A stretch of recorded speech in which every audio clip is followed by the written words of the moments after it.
저는 뭐 이미 지난해 초부터 비대위원장 끝난 다음부터 템플스테이를 가라. 템플스테이. 어딘가 이제 정치판에 일단 좀 떠나서 본인을 반성하고 내공을 쌓는 기간이 필요하다라고 했는데 내부 얘기를 들어보면 이렇게 만약에 떨어져 있으면 들어갈 자리가 없다. 잊혀진다. 예, 잊혀진다. 원내 예를 들어 뭐 보궐선거 개항을이든 어디든 보궐선거에 나가서 원내 진입을 해야 되는데 당 대표가 되지 않으면 누가 주겠느냐. 그러면 밖에서 템플스테이 갔다가 그냥 템플에서 리브할 수 있다. 그런 평가도 좀 있는 것 같아요. 그래서 본인은 상당히 의지가 강하다. 근데 이른바 친한계에서는 근데 약간 의견이 분분한 것 같아요. 맞아요. 달라요. 네, 일관되지 지방선거가 않아요. 질 수 있는데 지금 이 상태로라면 굳이 그 책임까지 다 안아야 되겠느냐. 상처를 받을 수 있다. 그렇죠. 네, CBS 박정희 한판 승부 한판 브리핑 시간.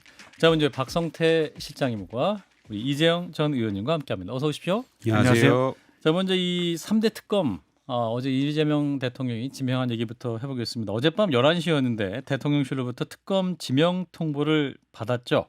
그 내란 특검과 김건희 특검에 각각 더불어민주당에서 추천을 했던 조은석 전 감사위원과 민중기 전 서울중앙지법원장, 최혜병 특검에는 조국혁신당에서 추천했던 이명현 전 합참 법무실장 이렇게 3명이 임명이 됐는데, 자 일단은 어떻게 판단하십니까? 3명의 특검 임명. 우리 박 실장님부터. 일단 뭐 빨리 했잖아요. 사실 오후에 추천하고 그렇죠. 오후 3시에 추천했는데 저녁 11시쯤에 임명을 했습니다. 예. 둘 중 한 명씩 이제 각 세 특검에 둘 중 한 명씩을 임명하는 건데 두 가지 의미가 있는 것 같아요. 상당히 서둘러야 될 일들이다. 최상병 특검도 이미 사건이 발생한 지는 2년이 됐고 2년 가까이가 됐고 뭐 김건희 특검 특히 내란 특검 중요하잖아요. 예. 시간이 지날수록 증거 등이 없어질 수도 있는 문제. 그래서 신속하게 해내는 데 의지를 보여준 것이고 또 한편에서는 사실상 물밑에서 어느 정도 결정이 돼 있지 않았느냐라는 생각이 좀 듭니다. 예. 네. 그리고 조은석 전 감사원장 직무대행 사실은 이제 특수통이고 오랫동안 해왔기 때문에 될 걸로 많이 예상을 했었고 예. 김건희 특검에서는 저는 그래도 검사 출신인 심재철 전 검사장이 혹시 되지 않을까? 맞아요. 지인들 물어보니까 본인도 갈 수 있지 않을까라는 생각을 좀 했었다는 것 같아요. 그래요? 네, 근데 판사 출신이 됐잖아요. 예. 이분도 진보적인 입장을 가지고 있는 분인데 사실은 또 수사에 관련된 분이어서 특검보 등 임명을 통해서 수사를 잘 할 수 있도록 돼야 될 것 같습니다. 그리고 최상병 특검 관련돼서는 법조계 의견을 들어보니까 이건 완전 군 쪽이어서 그래도 군에 대해서 잘 하는 분이 맞다 이렇게 되더라고요. 예. 그런 걸 따지보면 이제 민주당 둘, 조국혁신당 1명 추천이 이렇게 또 비중이 이렇게 된 것 같습니다. 예, 말씀하신 대로 이명현 전 국방부 검찰단 고등검찰부장은 이제 군 법무관 출신이기도 한데 이제 어젯밤에 이제 발표가 났었습니다. 근데 밤 11시에 발표가 나서 이제 많은 분들이 이재명 대통령 밤 11시에도 결재를 하는구나 뭐 이런 예상을 할 수 있었는데 관련 그 대변인이 발표한 영상을 잠깐 보고 또 말씀 이어가겠습니다.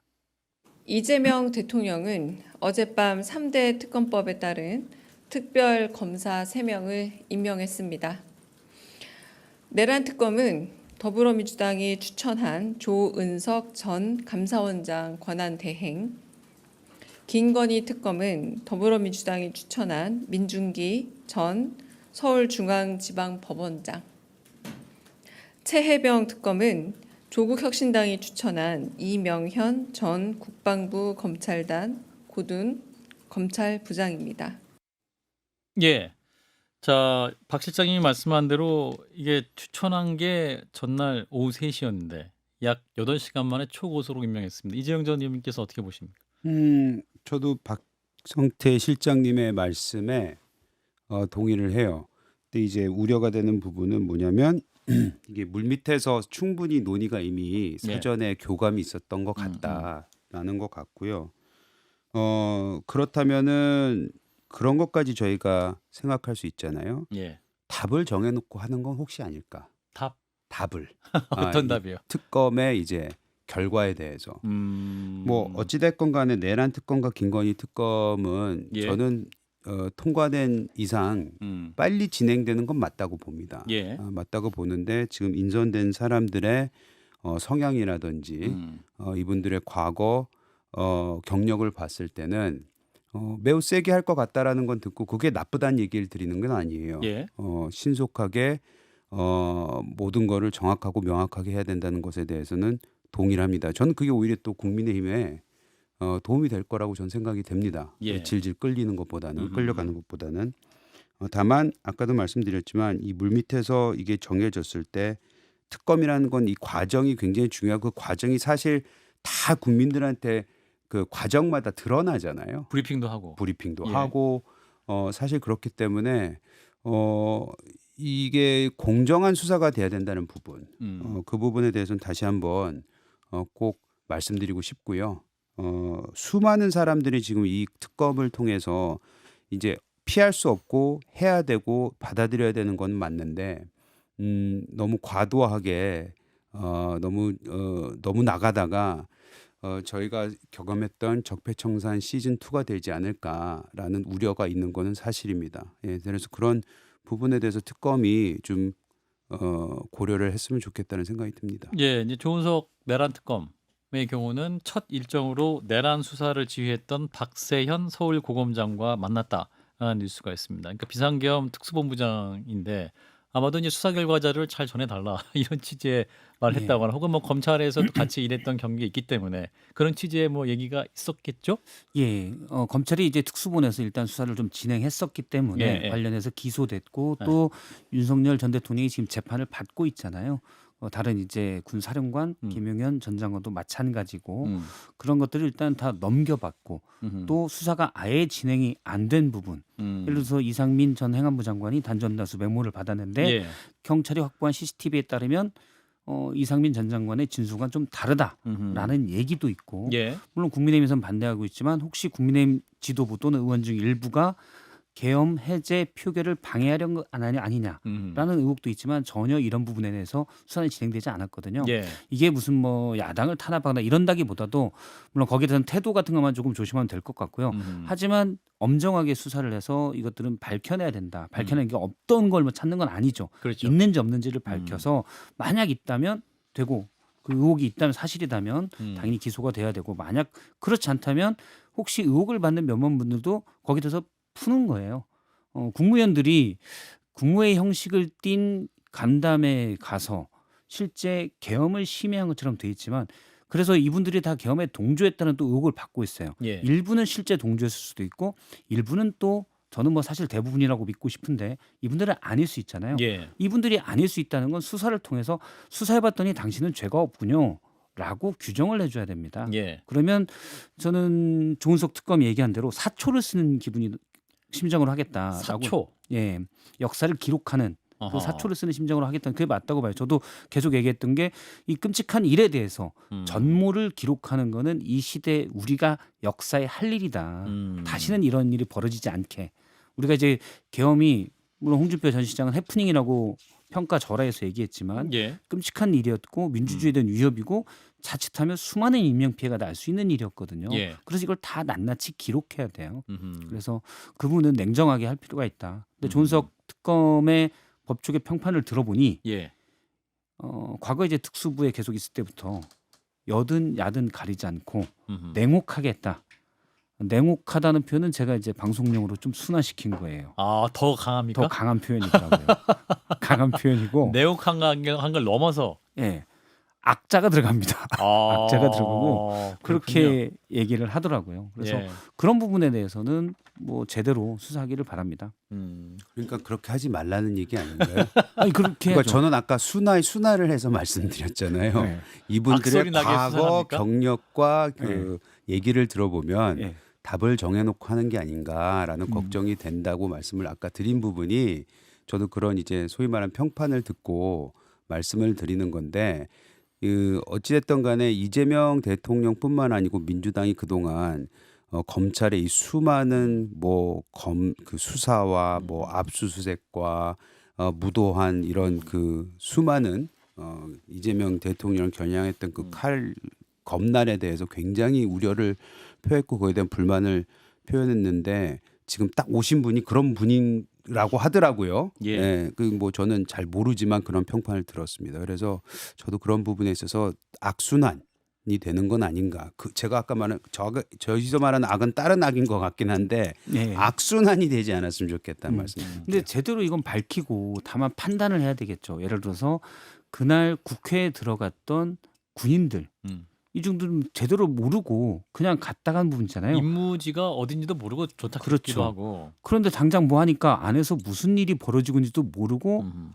창문을 깨고 들어갔을 수도 있잖아요. 예. 그러면 이거 판단에 따라서 이분들을 부하 수행으로 할 수도 있고 또 중간 관리자들 우리가 현재 헌법재판소에서 나와서 증언한 분도 있고 여러분들이 있지만 여기에 대한 판단은 또 따로 해야 되겠죠. 예. 근데 그런 거에 대해서는 이렇게 뭐 정말 잔인하게 할 필요는 저는 없다고 보고 그리고 이재명 대통령도 후보 시절에 거기에 대해서는 얘기를 했습니다. 맞아요. 그런 대신 정확히 어떤 일이 있었냐는 거는 다 기록할 정도로 전모를 파악을 해야죠. 예. 그건 중요하다고 봅니다. 백서 쓰는 심정으로 해야 된다고 봐요. 사촌을 넘어 백서다. 자, 이어서 이제 이재명 대통령이 임명했던 오광수 민정수석 이분이 또 여러 논란 끝에 사의를 표명했고 대통령이 수용을 했습니다. 새 정부 출범 첫 고위직 낙마군요. 자, 박원신 기자가 들어와 있는데. 네, 예. 강효정 대통령실 대변인이 용산 대통령실에서 오늘 브리핑을 했습니다. 예. 오광수 수석이 어젯밤 사의를 표했고 예. 이재명 대통령은 공직기강 확립과 인사검증을 담당하는 이 민정수석의 중요성을 두루 감안을 해서 이 사의를 받아들였다라고 밝혔는데요. 예. 대통령실은 이재명 대통령의 사법개혁 의지와 국정 철학을 깊이 이해하고 이 발맞춰가는 인사로 조속한 시일 내에 차기 민정수석을 임명할 예정이라고 했습니다. 사실 이제 기자들의 질문이 많이 나왔는데 대통령실이 구체적인 설명을 이후로도 하지는 않았고요. 예.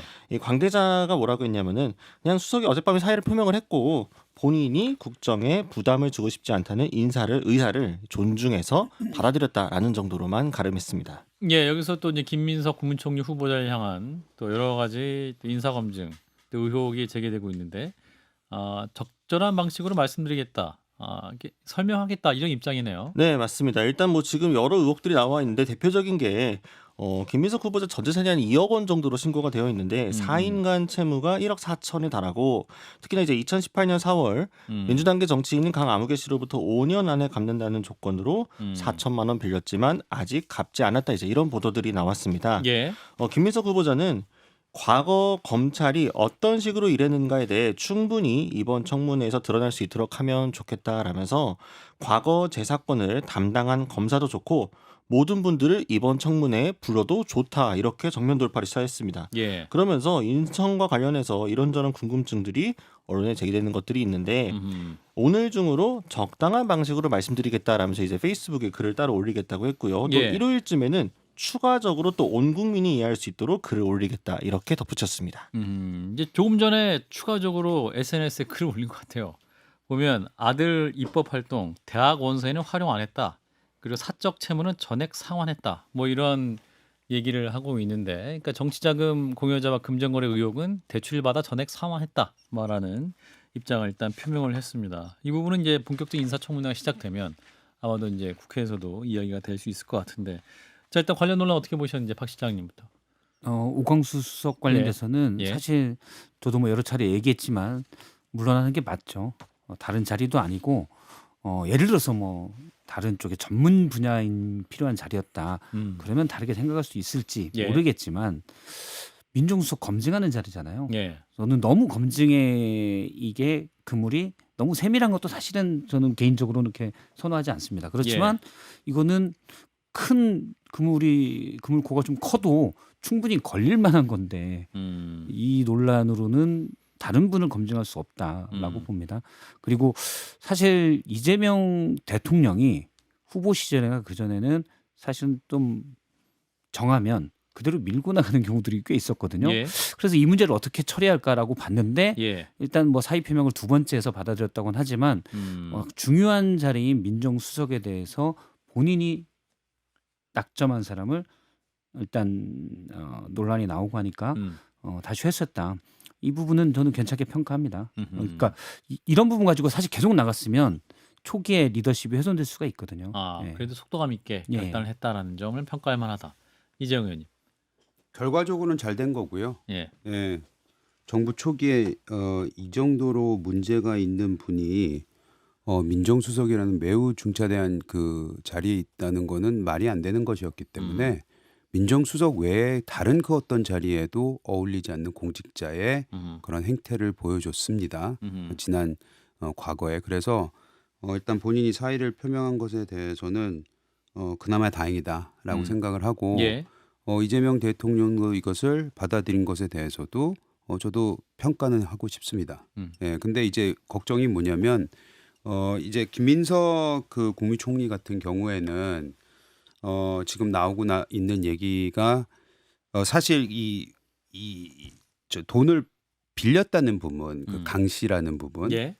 그 분이 과거에도 이런 금전 거래가 있었기 때문에 사실 법적으로 유죄 판결까지도 받았었잖아요. 근데 그 이후에 보면은 정치적으로 굉장히 가깝게 지냈던 것이 보여집니다. 예. 왜냐하면 이 강 씨라는 분이 기억하시겠지만 김민석 전 의원이 그 야인 시절 때 민주당이라는 당을 차렸었고 그 당의 대표를 한 걸로 알고 있어요. 이 강모 씨가.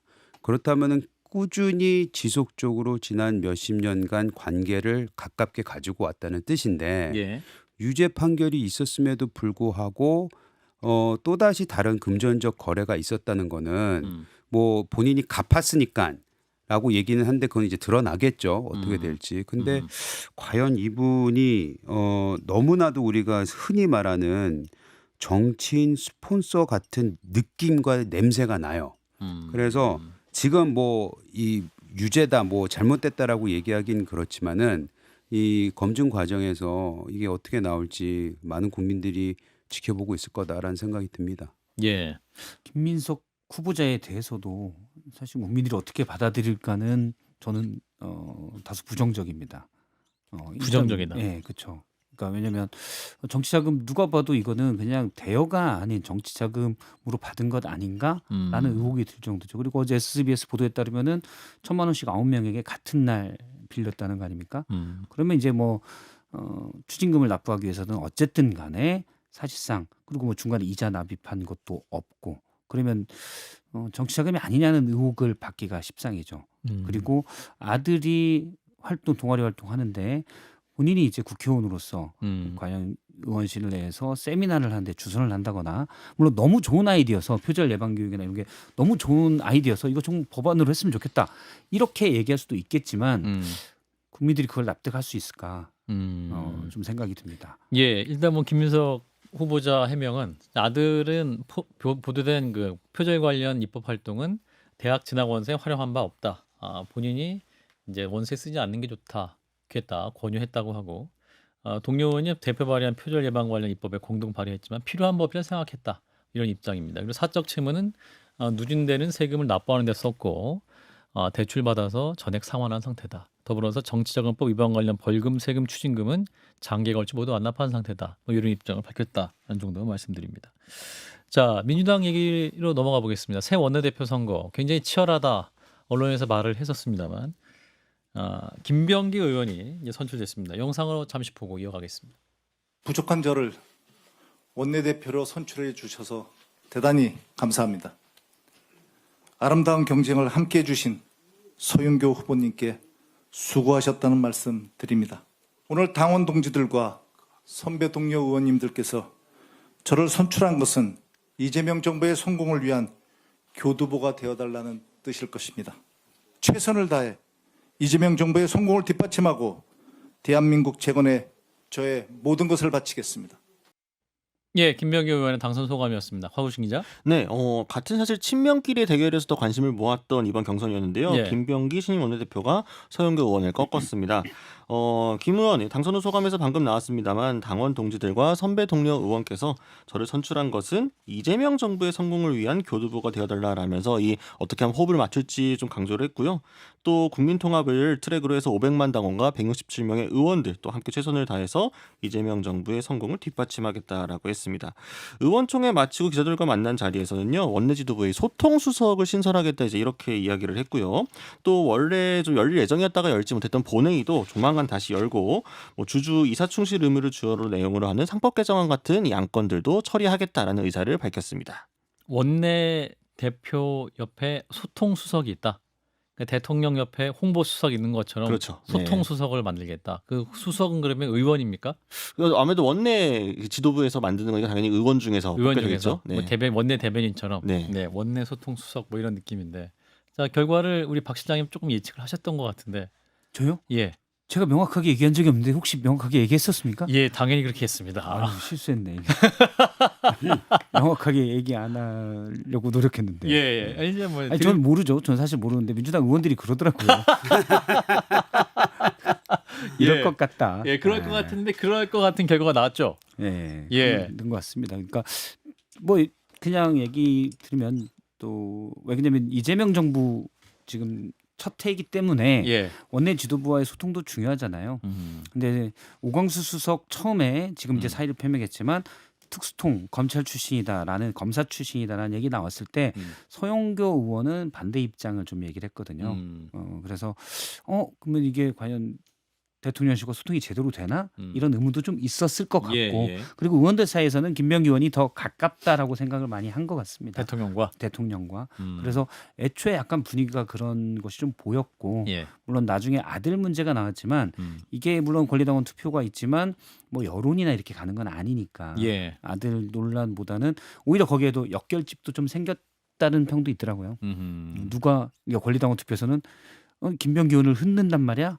우리가 막아주자. 더 뽑아야겠군. 예. 뭐 이런 느낌. 그렇죠. 예. 이재용 의원님. 명심이 통했다 뭐 이런 거 아니겠어요? 명심. 예. 결국에는 이재명 대통령이 된 이후에 예. 뭐 당에는 관여를 하지 않겠다. 당무에는 뭐 이런 뉘앙스로 얘기를 좀 하셨고 예. 원내대표 그 지도부가 이제 그 관저에 갔었나요? 거기서 사진 찍는 것도 일부러 이제 양옆에 김병기 후보와 서영고 서영교. 후보를 둘이 뭐 손을 잡고 있었나? 하여튼 그 사진까지 찍으면서 나는 공정하다. 뭐 누구한테 힘 실어주지 않겠다라고 얘기는 했으나 예. 결국에는 티가 났습니까? 티가 난 것이고 뭐 결과가 얘기를 해주는 거겠죠. 그래서 박성태 실장님이 맞았구나. 박성태 실장님이 얘기하는 민주당 의원들도 다 결국에는 명심에 이제 따라갈 수밖에 없었겠구나라는 생각은 듭니다. 이게 그렇다면 정치적으로 봤을 때 그게 뭐 나쁜 거야? 우리 대통령 이제 됐는데 대통령 마음에 맞는 사람이 원내대표 되는 거 맞지 않아라고 설명할 수도 있고 저는 그게 어찌 보면 맞을 수도 있다고 생각을 예. 해요.